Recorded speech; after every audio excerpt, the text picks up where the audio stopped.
Oh, hello everybody. So I thought I'd just do a video because this is our first time, well, in my lifetime, I don't think that I've seen it in 33 years, that we've done a kind of overwintering or idea in one of our fields. So these are our Hereford cross cattle that are in this field at the moment. You can see them, they're all looking lovely. And we've put them out here on a mix.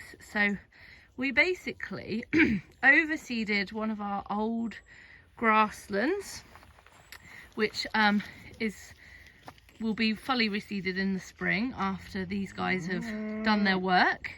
And we overseeded it with stubble turnips. You can see them here, which we have actually been eating indoors and they taste really nice. Kale, and there's some forage rape in this as well. And although we haven't been, you know, the establishment wasn't to the standard that we wanted it really, so you can see up there it's a little bit thin, just on the hillside, but down the very bottom there's a lot of it. So it's basically just a little practice to see how it goes. And they've been in here 2 days. We also give them a bale as well, so you can see there. So every 3 or 4 days, depending on many factors, the weather and stuff like that, we'll move the electric fence, which you may be able to see there, over to the other side of the next bale. Then we have a little round feeder that we modified that goes over it to stop them trampling on any of their silage, so they eat all the silage out. And then they have all this food, so it's going to be interesting to see. These are these are our calves from last year, so they'll be coming up 2 years old next spring. And these will be going in our some will go into our box scheme, so our direct selling beef, and others will go into the general market. So yeah, it's quite exciting to see what is going to happen here over this winter. We plan that in the spring, because it basically what we're hoping that they'll pee and poo and chew on all of this field. And the poos, we've been looking at the poos, are quite good. So I just have a little talk about cow poo. So basically what we want is not poos that are so runny to suggest that they're, you know, not having enough fibre in their diet. We want like quite stiff poos, especially at this time of year when there could be quite a lot of water in what they're eating, can make their poos a little bit runny. So we've just been having a look, and I'm quite pleased with the poos that are coming out of these. They could possibly be a bit firmer with eating a bit more fibre, but actually they're not too bad. So we're hoping that the poo will break down over the winter and really get this soil kind of coming back to life, you know, there's lots of things that happen in a ruminant. So they have, a ruminant has 4 tummies, and there's this big one called the rumen, which basically it goes round and round in there. It's like a big fermentation vat. And lots of good things come out the back end of our cattle, basically, to encourage the soil to grow. And also, just by planting something different in this field, it will have encouraged our soil to think, oh, we're growing something different. We didn't use any artificial fertilizer to put this in. So we would have put nitrogen on it early in the season to get it to grow for silage, but we didn't put anything extra in. So I'm pretty pleased with how this has grown, to be fair, because a lot of the time we've had to plant our new seeds and stuff with nitrogen because the soil is so depleted. It hasn't had that encouragement, so to speak, to actually just grow the plants in its own strength. It's always relied on the artificial fertilizer. So it's kind of an interesting time at the moment especially because artificial fertilizer is so expensive. We've been actively weaning our farm off of it for over or nearly 10 years now, so gradually getting into a thinking space of actually we don't need to have this, we don't need to have the artificial fertilizer here and using it all the time.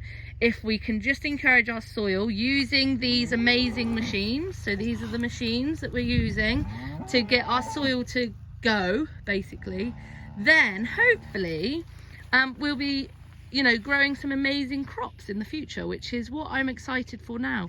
When farming, it isn't a case of I make a decision today about what I'm going to do and then that will be it. It will be different. We have to take time, we have to think about it. It is years worth of change. You know, I would love to say that this crop had established amazingly, but it didn't, and that's because we were expecting it to grow without any kind of artificial food. And so for what it costs, to be fair, that I'm pretty chuffed with how it has grown. I'm chuffed with how the soil has acted in this case. And this field will go back into a herbal ley in the spring, and then will be used to make winter feed, so hay or silage, and also we will graze it as well, depending on what the weather is. And it's so many factors when it comes to farming, where the field is situated and things like that. As you can see, we've left our hedges go this year, so that's the second year in a row we've allowed the hedges to grow up. And I'm not sure, I don't think the hedge trimmer, no, we haven't even got in round this field this year because there was a crop in it to trim the sides, so we haven't trimmed the sides of this field either. So that is hopefully going to create some good shelter for these guys. Should the weather come in a bit rough, they'll be able to get out of it somewhere because the hedges are a little bit taller. And yeah, so this is our kind of winter science experiment, and something that I know that we would like to see happen on our farm for future years, to be fair. And I honestly feel that as we regenerate the soil, we will be able to outwinter everything longer, because the soil will be able to not, you know, it won't compact as much as it does now, you know, because when you put carbon or more carbon, you get more oxygen in the soil, or like air in the soil as well, to help with the worms, you know, feeding and all the job that a worm does. Then you can actually create soil that doesn't compact, which is amazing. But again, it's a process. We have to go through the process. When we're expected to jump through hoops and change everything overnight, we can't. You have to have several years worth of changing things, particularly in farming, you know. And that's what we are open to doing here at Turchington. We literally are always working towards changing things now, where it's been very much like we've done the same in, same out.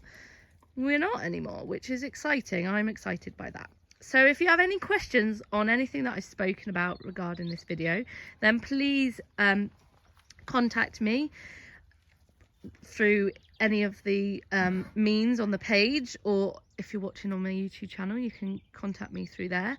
And yeah, if you want to know anything more about this kind of farming, if you're a farmer, then do reach out. If you are just interested in farming from an eating point of view, whether that's vegetables or beef or whatever, then do get in touch. I'd be happy to chat with you about how things work and give you an honest account of what farming does look like in the United Kingdom.